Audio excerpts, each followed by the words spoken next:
Salam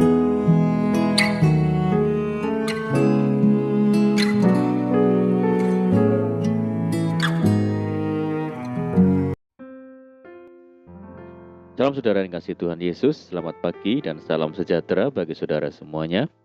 Saya menyapa bagi saudara semuanya yang ada di Indonesia, yang ada di Sumatera, yang ada di Medan, yang ada di Nias, di Lampung, yang ada di Jawa, di Sidoarjo, di Surabaya, di Jakarta, di Yogyakarta, di Palu, di Manado, di Toraja, di Palopo, dan juga saudara semua yang ada di Pulau Bali, ada di Nusa Tenggara Timur, di Papua, di Ambon, dan dimanapun saudara semua yang ada di pelosok tanah air. Dan menyapa bagi saudara yang ada di Malaysia, di Sabah, di Sarawak, di Kuala Lumpur, di Perak, Kamboja, Singapura, dan juga di Amerika Serikat. Senang sekali kembali menjumpa saudara pada saat pagi hari yang indah ini, puji Tuhan. Kiranya damai sejahtera dan sukacita daripada Roh Kudus senantiasa melimpah dalam hati dan kehidupan saudara semua. Dan kiranya saudara semua dalam keadaan sehat selalu, puji Tuhan. Selamat datang kembali di Pokok Anggur bersama saya Yosia Krispianto. Mari saudaraku, sebelum kita bersama-sama merenungkan firman Tuhan, mari kita bersatu dalam doa. Bapa di surga, Bapa yang penuh dengan kasih dan karunia, Bapa yang baik, Bapa yang kami permuliakan di dalam nama Tuhan Yesus Kristus.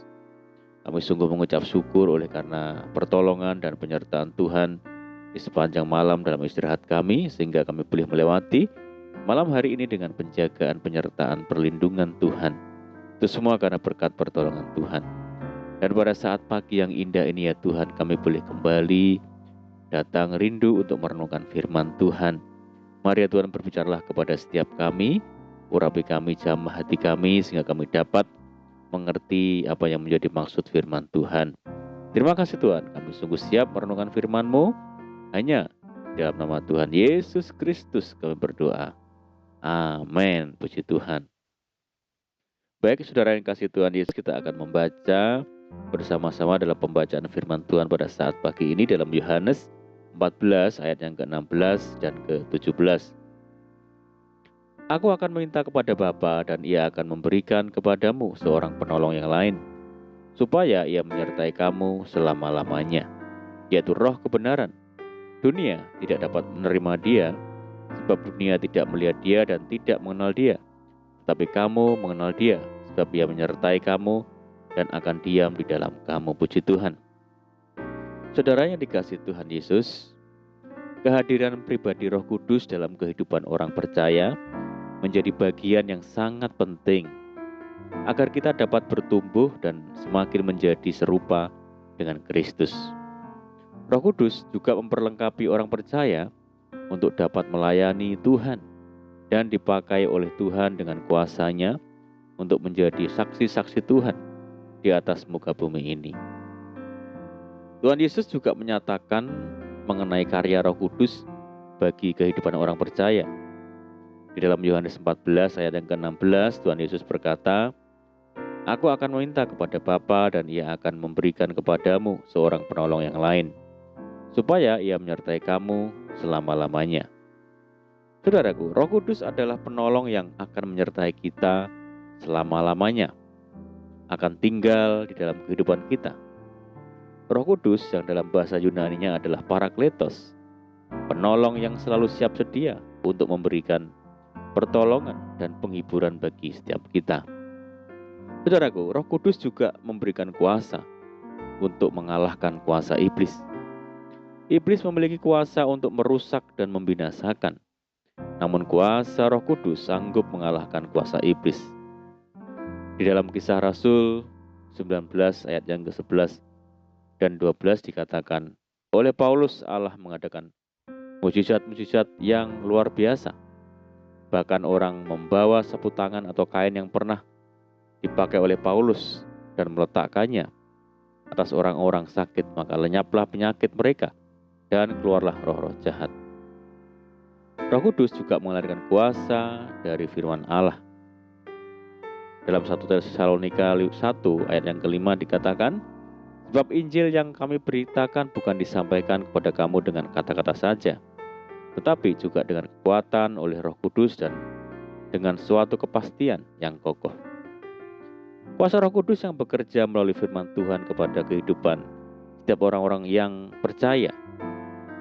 Di dalam 1 Korintus 2 ayat yang keempat, dikatakan, baik perkataanku maupun pemberitaanku tidak kusampaikan dengan kata-kata hikmat yang meyakinkan, tetapi dengan keyakinan akan kuasa Roh Kudus. Roh Kudus mendemonstrasikan kuasa Allah melalui pemberitaan firman Allah, saudara. Karena itulah pentingnya bagi kita mendengarkan dan memperhatikan nasihat firman Tuhan, supaya kita selalu dipenuhi oleh Roh Kudus.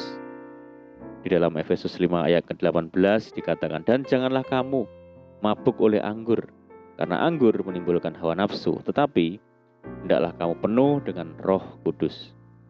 Firman Tuhan menasihatkan setiap kita untuk senantiasa dipenuhi oleh Roh Kudus, karena hanya dengan jalan demikianlah kita akan dimampukan untuk melakukan setiap kehendak Bapa di surga dan menaklukkan segala keinginan daging kita.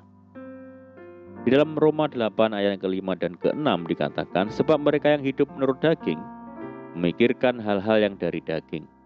Mereka yang hidup menurut roh memikirkan hal-hal yang dari roh. Karena keinginan daging adalah maut, tetapi keinginan roh adalah hidup dan damai sejahtera. Saudara yang kasih Tuhan Yesus, kesadaran akan kehadiran Roh Kudus dalam kehidupan kita mengingatkan setiap kita bahwa hidup ini bukan hanya tentang kehendak diri kita sendiri, namun kepada kehendak Allah yang juga diam di dalam tubuh kita. Hanya Roh Kudus yang akan memampukan kita untuk berbuah di dalam kehidupan ini. Siapakah murid-murid Tuhan yang menjungkir balikkan dunia pada masa itu? Mereka adalah orang-orang biasa, nelayan yang sederhana, tidak memiliki kemampuan yang khusus. Namun kuasa Roh Kudus memampukan mereka untuk melakukan perkara-perkara yang besar bagi Allah. Demikian juga dengan kehidupan kita. Ketika kita semakin mengizinkan kehidupan kita dikuasai oleh Roh Kudus, maka Tuhan bisa memakai setiap kita untuk menyatakan kuasa-Nya yang ajaib dan mulia. Amin, puji Tuhan. Mari kita berdoa. Bapa di surga, Bapa di dalam nama Tuhan Yesus Kristus, kami bersyukur dan berterima kasih buat firman Tuhan pada pagi yang indah ini. Firman-Mu yang mengajarkan kami betapa pentingnya kehadiran Roh Kudus dalam kehidupan kami, memenuhi kami ya Tuhan, sehingga hidup kami benar-benar dipimpin oleh Roh Kudus untuk menjalani hari demi hari yang penuh dengan tantangan, sehingga kami boleh dimampukan untuk menjalaninya setiap hari ya Tuhan. Mari ya Roh Kudus pimpin hidup kami. Engkau yang akan menuntun setiap langkah kehidupan kami Tuhan. Engkau yang memberikan pengajaran, mengisapkan dunia akan dosa. Engkau yang akan senantiasa memberikan penghiburan pada setiap hati yang terluka. Tuhan yang akan memberikan kuasa kepada setiap kami Tuhan, untuk menjadi para pemenang di dalam kehidupan ini. Terima kasih ya Tuhan, terima kasih Roh Kudus, penuhi hidup kami dengan kuasa Tuhan. Dan saat ini kami menyerahkan segenap hidup kami hari ini ke dalam tangan Tuhan Yesus. Berkati kami ya Tuhan, berkati segala usaha kami, pekerjaan yang kami lakukan lewat tangan-tangan kami. Jadikan kami hari ini berhasil dan beruntung, sertai kami hari ini dengan penyertaan Tuhan yang sempurna.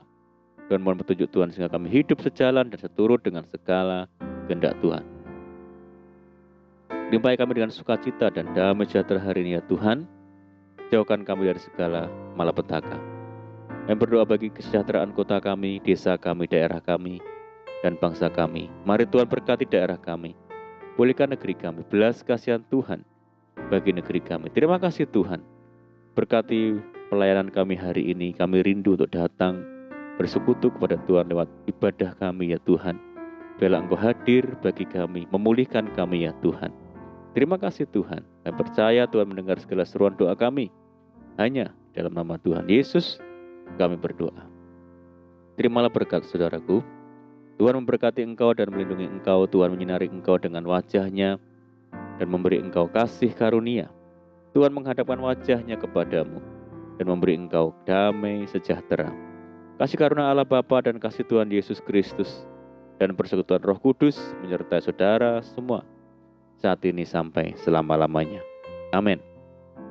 Puji Tuhan saudara, kita sudah mendengarkan firman Tuhan. Saya percaya Saudara semua diberkati. Mari kita tetap mengandalkan Tuhan, bersuka cita di dalam Tuhan Yesus. Sampai jumpa di renungan berikutnya. Saya ucapkan selamat pagi, selamat beribadah, selamat hari Minggu. Doa saya selalu menyertai saudara semua. Tuhan Yesus memberkati. Haleluya.